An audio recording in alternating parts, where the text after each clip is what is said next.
Parents know only too well how tough it can be to tap into an autistic child's feelings and draw them out of an insulated world. Well, Pulitzer Prize-winning journalist and best-selling author Ron Suskind's new book, Life Animated, A Story of Sidekicks, Heroes, and Autism, describes how Disney movies awakened his child's emotions. Ron, how did you discover that a Disney cartoon could have an effect on your son, Owen? Utterly inadvertently, to our surprise. Owen is a late onset autism kid. That means he's chatting away at 2, I love you, let's get ice cream. And at 3, he lost all speech. He regressed back to a place where we couldn't touch him. He wouldn't make eye contact. There was no language. What we found, though, is the one thing he loved before and after the onset were the Disney animated movies. He's 23 now, so there was Little Mermaid, Beauty and the Beast, and Aladdin.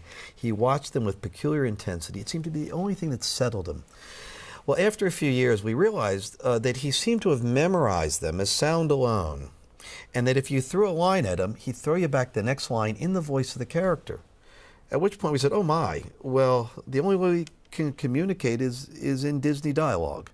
And so we started to become animated characters. We couldn't talk to them in any other way. So my wife and I and our older son became scholars of Disney. We had to watch every movie since Snow White in 1937 and find scenes where we could communicate what's needed, what a parent needs to tell a child, but only through scenes from the movie. And then he, in turn, communicated what he needed. Absolutely. More and more you could see him deepening, where he was more or less picking the scenes.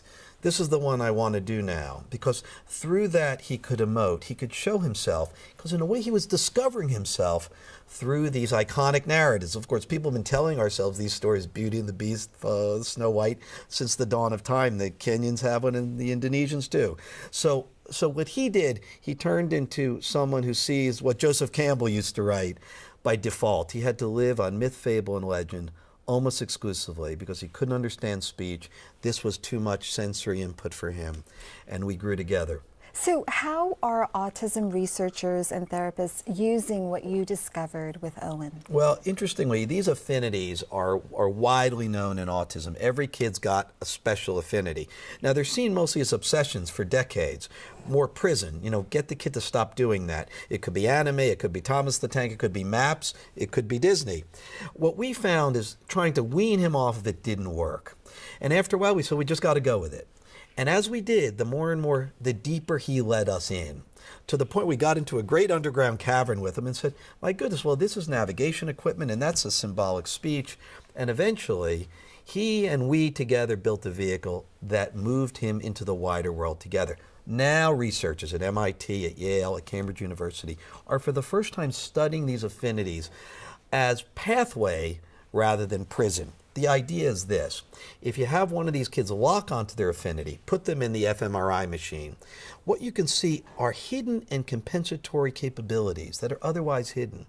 Those capabilities are often beyond yours or mine. Could be visual acuity, could be pattern recognition, and that will probably be the pathway to a better life for this child. You nourish them, you widen them, and ultimately you've got a life. And you say Owen's 23 today. How is he doing? He's doing great. He's doing great. So he's really used this as his path. He has a girlfriend for the last 2 years. He uses some of the movies for her. He says Aladdin and Jasmine have been helpful. He says I have to give Emily her space, let her make the decision, just like Aladdin and Jasmine. She's a Dumbo girl. She's just like him. There are kids all over America like this. I say, why Dumbo? She says, well, I realize in my life that the thing that made me different, in my case, those big ears, like Dumbo, allowed me to soar. Once I realized it made me special. These are powerful insights that normal kids don't offer, but they can. Ron, you've written about politics, the economy, you've written about terrorism. Yeah. What was it like for you to write about a topic that's so personal as your family and its struggles with your son's autism? Well, after many years telling sources from presidents on down, you need to tell me everything. Otherwise, I can't do justice to you in context for the world audience. I had to turn those hot lights on myself and my family. And I just say, thank God I have a brilliant wife who understands emotional truths. She said, look, I'm going to be tough on you and you be tough on me. That's the only way this book's going to work. And ultimately, I have the advantage of a son who remembers everything. My younger son is autistic. He remembers what you were wearing 10 years ago on a Tuesday. And my older son courageously talked about what it was like to be a sibling, sometimes hard things. And we've got to close it there. Ron Suskind, thanks so much for coming on the program.